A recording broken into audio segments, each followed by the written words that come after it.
Alright, g'day, we're back. Another update. So, not yesterday, 2 days ago, we attempted to drop the motor in for the first time. Now that the gearbox transmission is right, we know that, and it mates to the motor, and that's all good. Once we had that sorted, it was then time to now try and fit the whole thing into the car, because we haven't done that yet, and it needs to be mounted and shit, obviously. So that happened on Monday. That tried to happen on Monday, didn't quite happen. These things happen. We're trying to put a motor in a car that's never been in before, and rah-de-rah, so you expect it to not just drop straight in without anything. So I'll just quickly bring up to speed with what happened, what's going on there, before we now fix that, correct that, the way where you're going to see what we're going to do.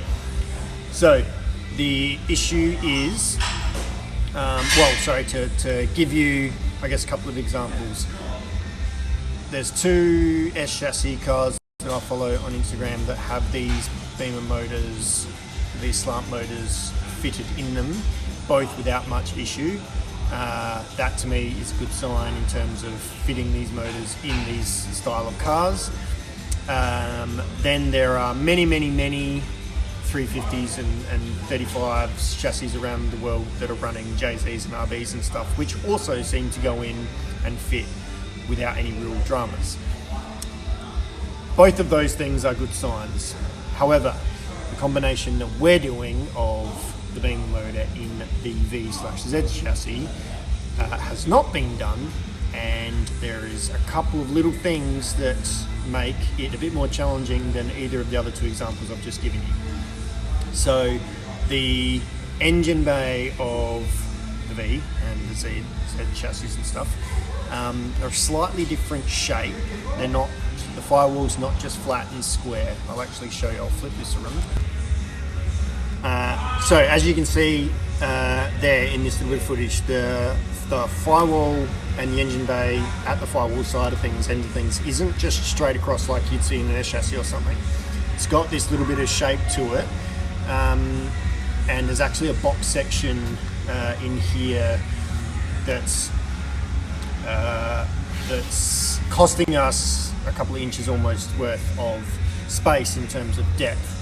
And because the N54, the Beamer motor, being a slant motor, so it sits a little bit on the piss, the top corner of the motor, when we're trying to sit it back in place, is actually fouling on kind of like a corner, a slightly rounded part of the engine bay right next to the master cylinder, which wouldn't be an issue with the J or an RB, because they sit straight up and down, which means the longest part of the motor is dead center of the engine bay, which is the longest part of the engine bay, so that's not a drama. In the S chassis that have had these other Beamer motors in them, there isn't this curved shape that we're dealing with here, so that's also not an issue.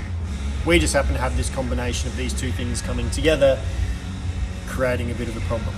So what we're going to do, and I'll flip this back around again now, we are going to, so as you can see here, this is a box section. It's actually like double skinned firewall. Here, as you can see, is where we had the issue of it fouling. Right? So we are going to do some unstitching and cutting and modifying to remove this, open this bit up, and bring us back to here. Right? So we're gaining, yay much space, or even more in some sections. So we're going to do some cutting, some drilling, some modifying and stuff to correct this issue, which should actually buy us a whole bunch more room and make the thing a whole lot easier to get it in. And you will now hopefully see some of that as we go.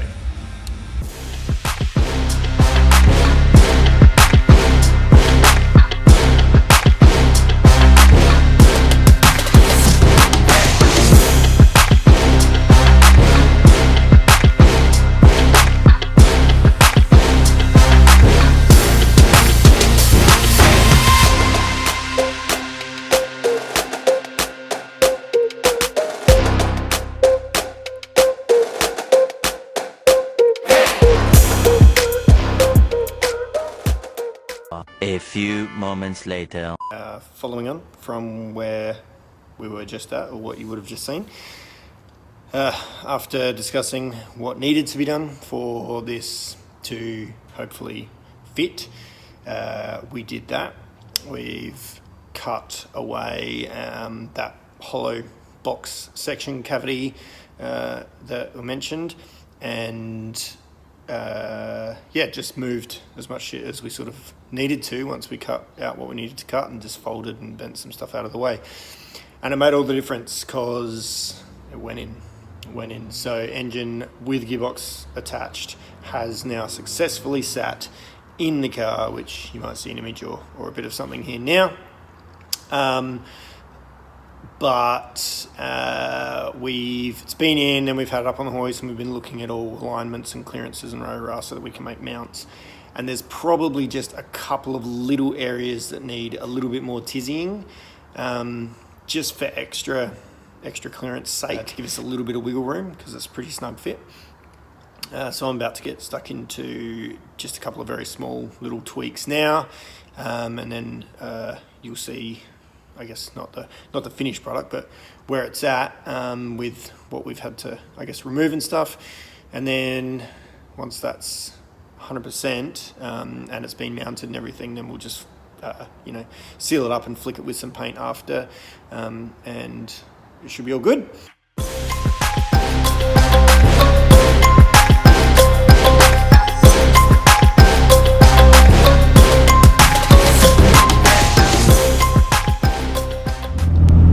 Run out of time at the workshop to do this little bit, so I'll just do it now on the way home. So as I mentioned before, we made the changes that we needed to the firewall and that whole box section cavity wasted space issue that we had there.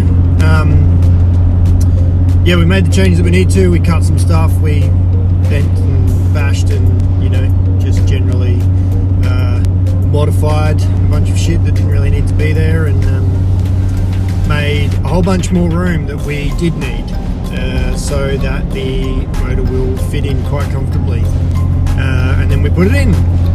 Again, it's been in and out a few times, but it's in. We have done it's been in and out a few times while we do some very minor tweaks just to create a little bit of wiggle room, but essentially it actually fits really good.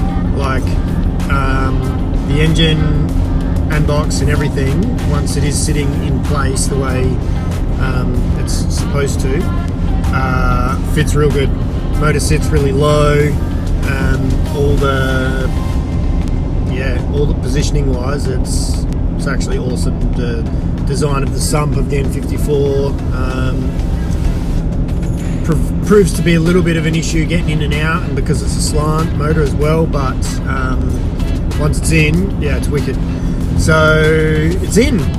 Mounts, we're kind of just like, finalising the orientation and location of everything, and then mounts will be made.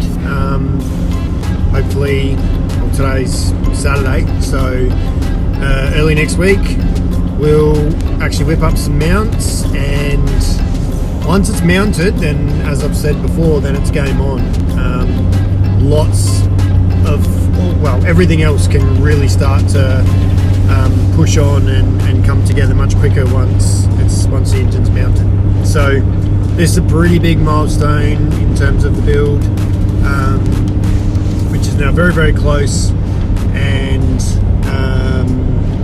that's kind of where we're at. You'll probably be seeing, or if you haven't already, seen a couple of, I guess, clips of it sitting in now, and a bit of the clearances we've got around everything. The firewall looks a bit messy again now, but don't worry about that. The important thing now is getting it in. It was obviously pretty wishful thinking of me to paint before doing any of this, but I had the time and hoped that I might be able to tick some things off while I was waiting for other things months ago. But that's all right. It's none of it are in areas that we're going to see heaps anyway, so once we know for sure that everything's all good, I'll get in there and tidy it up and repaint it, and yeah, I doubt you'll even tell at the end of the day. So that's all good. Obviously it wasn't anything structural, so there's no issues there, and we probably will do some more bracing once everything's in and fixed in place, just to be sure. We'll do a couple of extra bits of bracing down the track. But yeah, that's about it for now. But like I said, big deal. Engine and trans fits, it's in.